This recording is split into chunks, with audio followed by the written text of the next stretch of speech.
Greetings and salutations, friends. Welcome back to another video. Now, with back to school right around the corner, I know a lot of you guys are going to be wondering what are the essential apps that you're going to need to have a successful semester. Now, today's video is going to be specifically talking about what are the apps on my iPad Pro, not only for productivity, but also just for entertainment purposes, or if I'm trying to do some online shopping or type up some notes for my classes. These are the apps that I use on a daily basis that really help me out as a student. So without further ado, let's just jump right into it. All right, so right off the bat, my home screen is pretty simple. I just have it set to the default apps that Apple provides you with. On my bottom dock screen, I have the apps that I use the most. First one is going to be YouTube. Given the form factor of the iPad, I really enjoy watching my YouTube content on the iPad. It just gives it a more cohesive experience rather than having to watch it on my phone or my laptop. So if I'm watching YouTube videos, I will primarily watch it on my iPad. In addition to that, I have iMessages, Safari, Chrome, and Spotify. The reason I have both Safari and Google Chrome is that I use them for different purposes, whether I'm surfing the web or if I'm trying to get some actual work-related tasks, then I will choose my browser accordingly. Now on the second page, this is where I've got a couple of apps downloaded that I use pretty frequently. The first few apps that I use pretty consistently on my iPad are going to be Photoshop and Lightroom. And the reason I really enjoy using these apps are that they're actually pretty well suited for a mobile device like the iPad. Given its tablet form factor, there are a lot of functionalities that you can still get out of Photoshop and Lightroom. So my primary workflow is, since I have an SD card reader, I just plug that straight into my iPad and then I'll import the photos into Lightroom, add a preset and do a couple of touch-ups, and then I'll send it over to Photoshop where I'm really able to play around with the image. If I want to add some text, if I want to use some masking tools, it's all doable within Photoshop. So these two apps in tandem are pretty clutch. If you have the Adobe Creative Suite, then they are available for free to download. The next four apps are really just for entertainment purposes. I really think that as a student, you should still take time to relax and wind down. So the apps that I've got downloaded are going to be Disney Plus,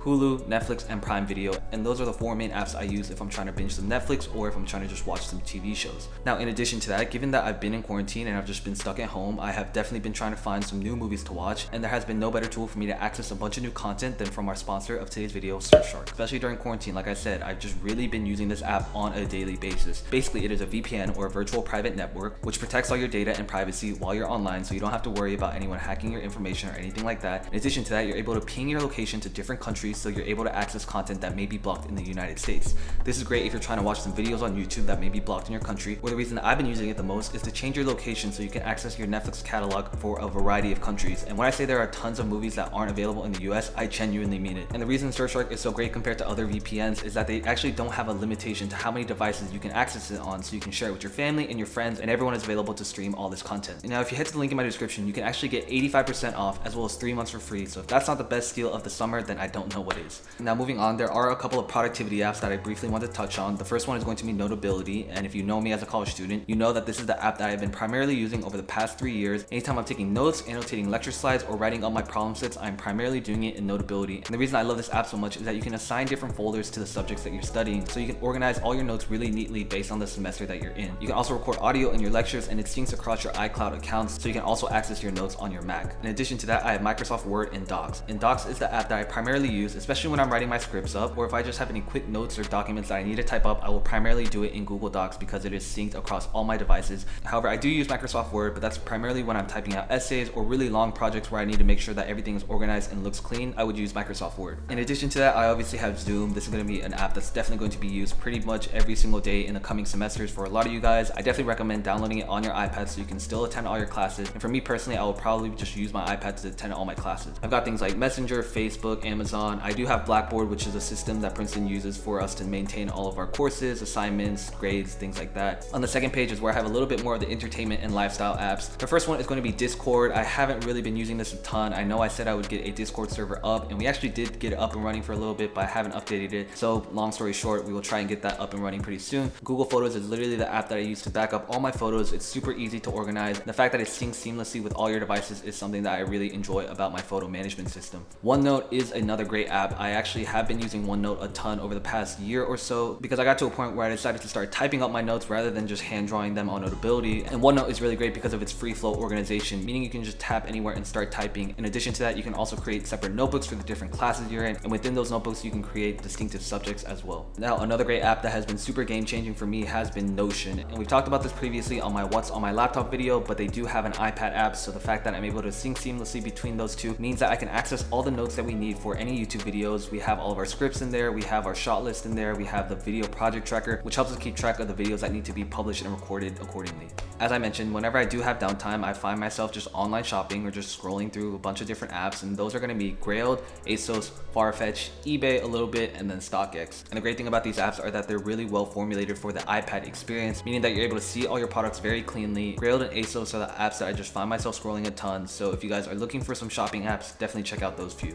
Now, since I did pick up the Apple Pencil, I really wanted to test out its functionalities, so there were a couple of apps that I downloaded that I wanted to try out the drawing functionalities of it, and they're going to be Shadow Draw, Lake, and Mandala Maker. Now, in all honesty, the thing I hate about these apps are that you pretty much have to pay for anything in the app itself. However, there are a couple of options that you can draw for free, but yeah, anytime I have free time, I just find myself just wanting to draw a little bit.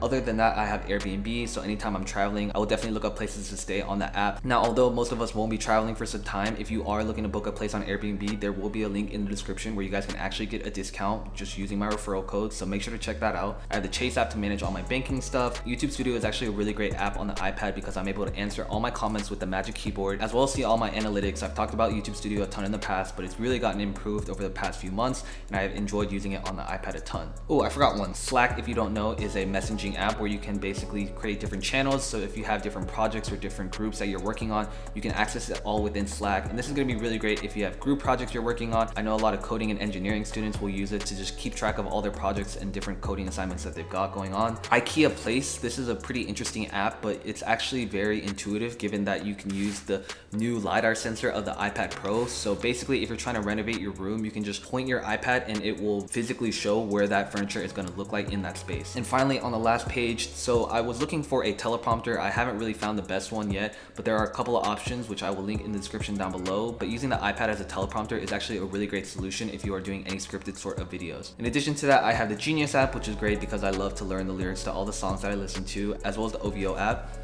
Do I need to say more? I mean, I just love shopping OVO. And finally, because I've gotten a lot of questions of where I get my wallpapers from, it's actually from an app called Unsplash. And by far, hands down, if you are looking for really high quality images that you can use for wallpapers or lock screens or anything like that, then definitely check out Unsplash because it's just a curated collection of really amazing photographs by some amazing photographers. So that has been where I've been getting my wallpapers from. In all honesty, guys, these apps have been really great for me as a student. They just help me stay on track of all the tasks that I need to get done, as well as just binge some content when I'm feeling bored. If you enjoyed this video, make sure to drop a like down below. Comment if you guys have downloaded any of these apps, or if you guys have any suggestions for me to check out. Don't forget to subscribe because we have tons of back to school content getting ready for you guys. And as always, don't stress, finesse, peace.